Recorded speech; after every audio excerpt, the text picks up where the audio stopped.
I've already bet substantially on this myself. Forget Green Bay Week 3. Let's look to Green Bay Week 4, where we are going to go against the Vikings. Key division game next week at home, -2.5. Ladies and gentlemen, the great Steve Fezzik, the only back-to-back winner of the Hilton, Super Contest back in the day.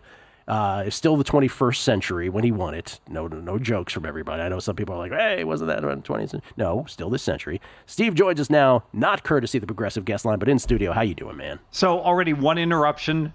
The great Todd Wishnev would be proud. We got a tweet. You have to tell me if this is, I know we have a lot to talk about, but we got a tweet from Keith Kingston. And you have to tell me if this is true or not. He says that the Stardust Invitational, early 2000s, Fezzik went in disguise. Is this a true story? True story. Wearing a Vikings jersey, who were at San Diego that week. The Vikings were like 8-0, he says. San Diego was 0-8, catching 5. Fezzik said, you like the Vikings? And then he rips off his shirt, throws it into the Stardust crowd watching, and says, you can have them. I'm going San Diego. Gives his reasoning. San Diego not only covered, they won outright. Is that true? Yes. So that Stardust Invitation was a whole lot of fun. Mark Lawrence defeated me in one of the finals. I was a 2-time finalist, 0-time champion. Oh. But this shows the vagaries of the industry. It's like 2004, all right?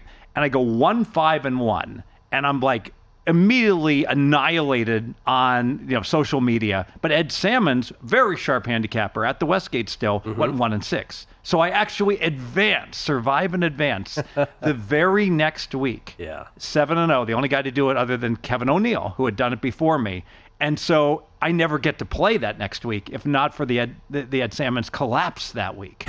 Ed Salmon's, we didn't mean to bring you up in that context, but there it is. Ed Salmon's is very respected throughout the industry. Yes, and so, absolutely. So, yes. By the way, we have the Matt Humans Invitational here, the Friday Football Invitational. You haven't been following the standings there at all, have you? I've been too busy to pay any attention. So I think that's available at VSiN if you want to follow who might be ahead. Are you in first by any chance? Coincidentally, yes. We're only one eighth of the way in. Not that you were aware. It's early though. It is. Oh, it's hella early, as the kids say. Yes. Okay. There's a couple other things. First of all, thank you for that note about the Jets Survivor thing. You're absolutely right. If the percentage offshore as a gauge is 16% right now, that's obviously only the entries that have come in before Thursday, and as the rest of the balance of the entries, which is going to be a majority of them, come in before Sunday, that percentage is going to reduce. I want to bring this up with you because you famously said this week you think Survivor might not go the distance this year. Yes, because basically my pricing is really simplistic. That I say every 2 weeks we lose half the field. Okay, if you have a 70% chance of winning each and every week, obviously a 49% chance to win back-to-back weeks. So that would project that there would be maybe around 5 survivors. All right. However, I think that is wildly optimistic. Given my power ratings, there's more parity in the NFL than there has ever been. The best team in the NFL right now, Kansas City Chiefs, 49ers, so whoever you want to put, they're like 5 points better than an average team. Most years, I have teams that are like 7 or 7.5 points better. So there's nobody who's really separated themselves. So it's going to be very difficult to find 70% plays on average each and every week. That's interesting. So this does not refute what you were saying. I put together this little thing. Derek, I ran into Derek at the end of the show yesterday. And so this is just because this is through 2 weeks, it's the biggest percentage ever knocked out through in this early stage of the season.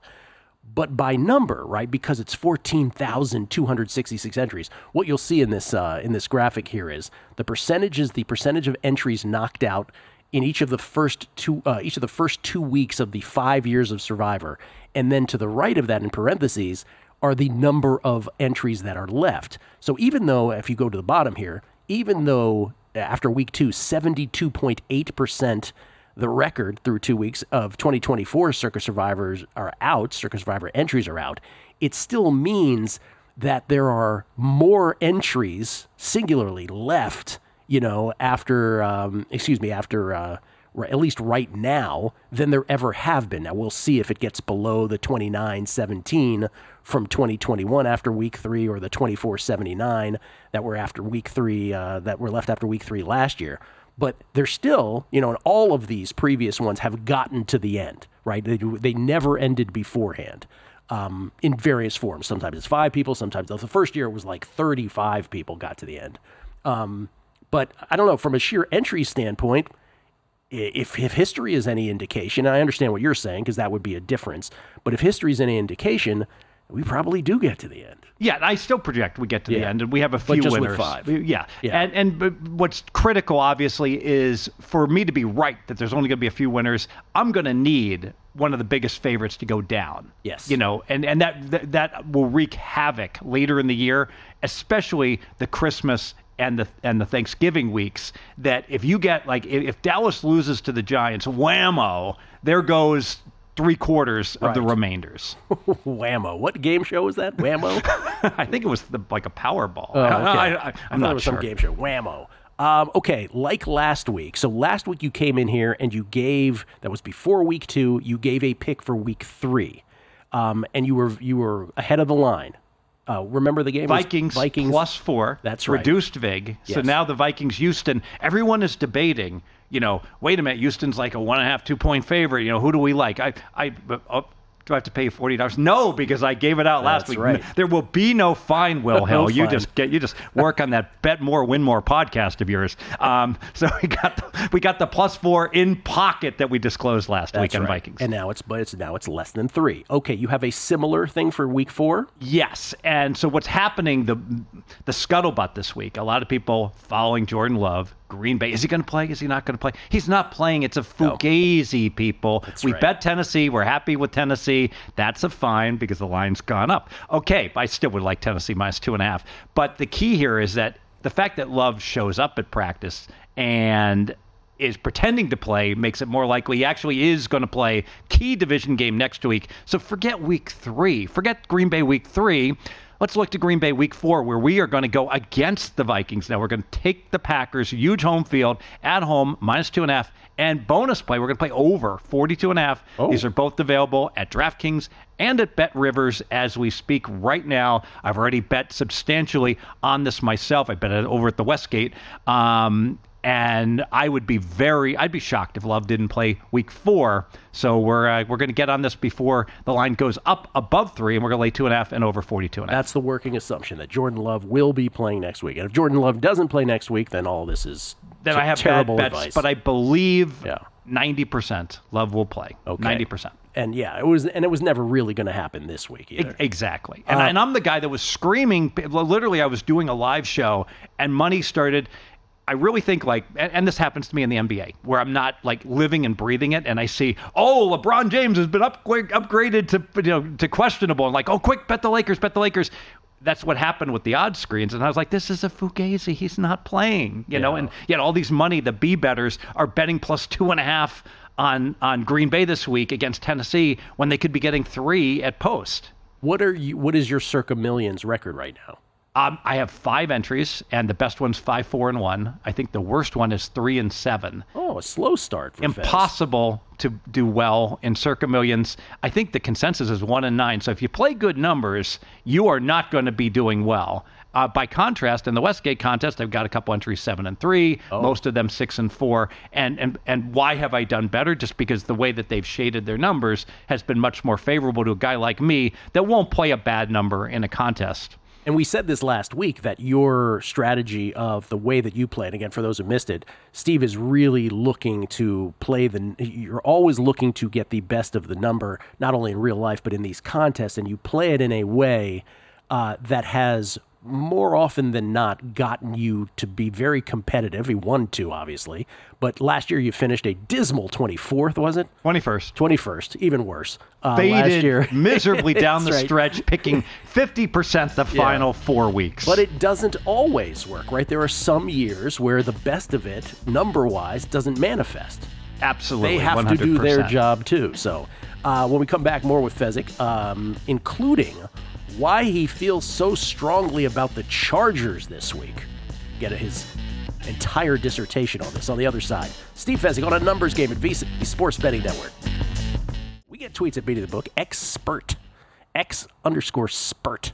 That guy says, Mr. Fezzik looks harmless on video. I sense that is possibly a mistaken first impression. Here's the thing with Stevie. He is harmless, except if he senses an edge, he needs to exploit anywhere on planet Earth. He cannot physically restrain himself. Is that a good description of you? And just to double down on that, Yes. if I feel I've been wronged by a sports book, And he's hell. they are in my crosshairs, he's and I will do anything imaginable to like get blood out of a turnip He's a to hellish- crush that book. Hellish human being at that point. 3 Jack H3131. Gil, wait, you said Bob's not undefeated in real life? So is the show being run in a parallel fake life universe? Is that why Paul Sporer went 57-1 on the show, but hardly anyone knew it? Now I have to listen to Fezzik. Too much for a Friday. Yes, we had Sporer on the other day, and Kelly and I were both, this is last week we had Sporer on, and people were like tweeting like, wow, Sporer was 6-0 on the show. And Kelly and I were like, were we here? Like, when did this happen? I feel bad. All Sporer does is win, but he gives out so many soccer plays. I'm so lazy. I don't know what league these teams play in, so I don't even bother betting them because I have to navigate through.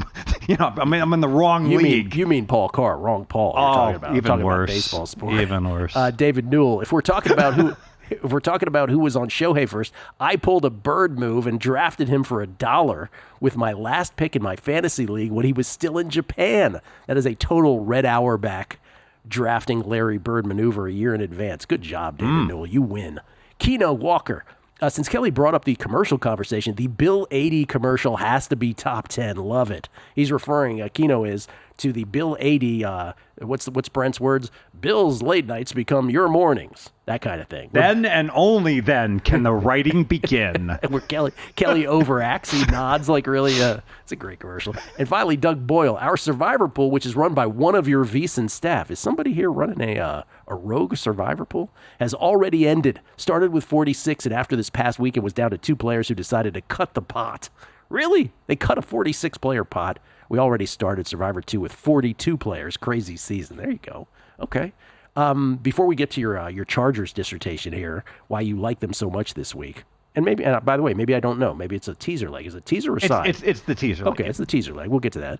But Steve makes outlandish comments. He comes on the show, and it's like he invented the question mark, to quote the old Austin Powers line.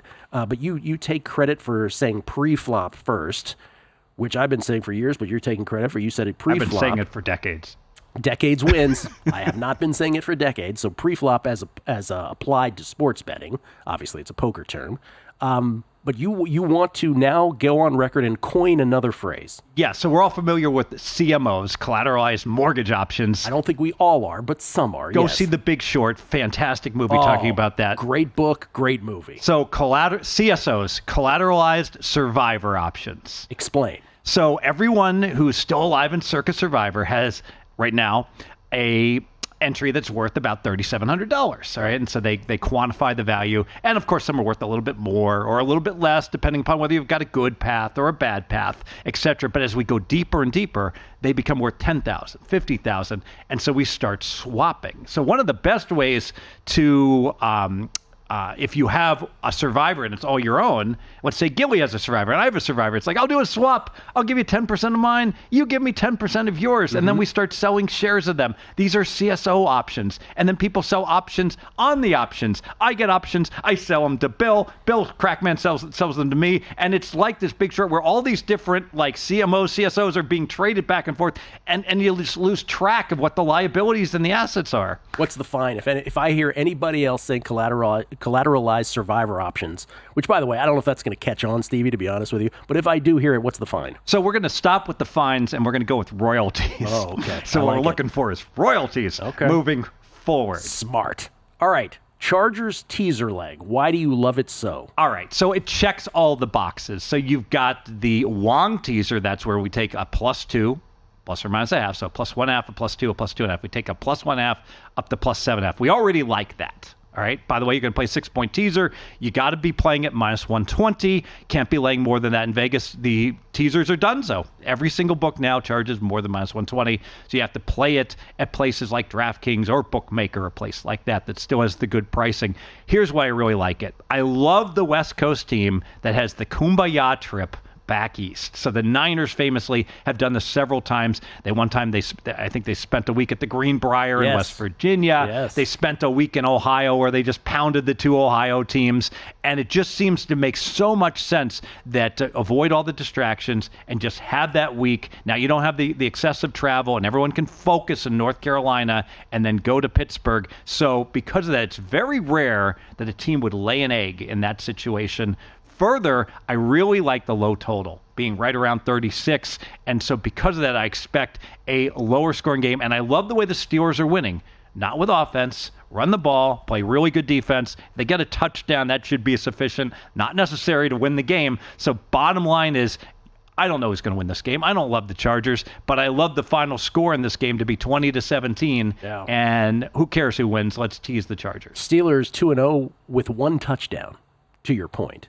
Okay, totally understand all of that, but you need a dance partner for a teaser leg. Who now, might that be? There's the rub, isn't it? Yes. Now? Yes. So, Yeah. and I'm going to use the Bengals for my survivor, more than likely, my sole survivor.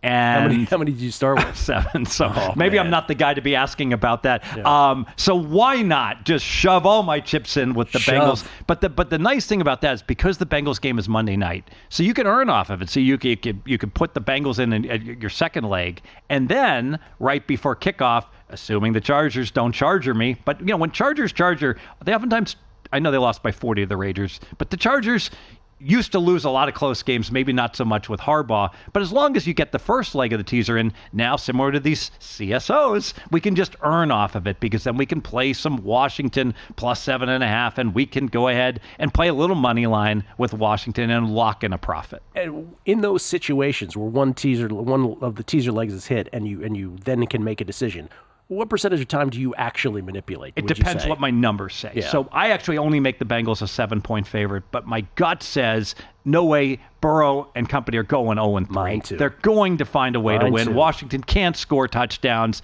and so because of that, it's a rare case where I like the Bengal teaser, but I actually would look towards Washington plus 7.5 or more. Let me ask you this another way. What Wong teaser leg scares you this week? Oh, wow. I got to be honest. All of the Wongs scare me, and here's why. Back when, and some people there are still minus 110 pricing out there. Your edge is razor thin, minus 120. If you play every Wong teaser, and by the way, I've been hearing more and more people misquoting Wong teaser. A 7-point favorite is not a Wong teaser. It has to be a 7.5-point favorite.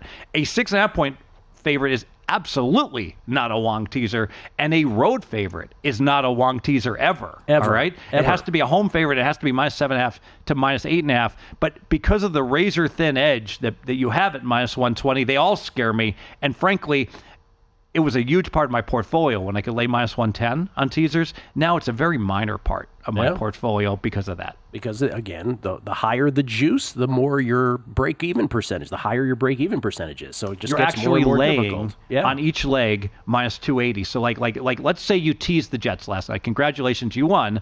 But you actually lost, and here's why. Because if you played a 6-point teaser on the Jets, minus 280, or minus 120, you really bet, if you bet $2,800 on the Jets, let's assume that was what your bet was, you just won $1,000. And you're like, well, wait, Steve, I don't know if I won or lost. It waits for my second leg. No, it really doesn't. You really have collateralized $1,000 win, and now you're risking $3,800 on the next leg on whoever you chose. So where I'm going is you could have just played the money line at less than minus 280, an equivalent bet. Jets had to win and made more money. I'm sorry. I didn't warn you there was going to be math. Danger, Will Robinson, math. Before you go, and we always love your appearances here, before you go, are you willing to share a side that you love above all this week? I just went through all my numbers, and there's only one that my numbers disagree with. So I like the Eagles. It's trending to 3. Ooh. So obviously, let's get 3. Might have to lay $1.20 and grade me plus 3 minus 120. This is the one game.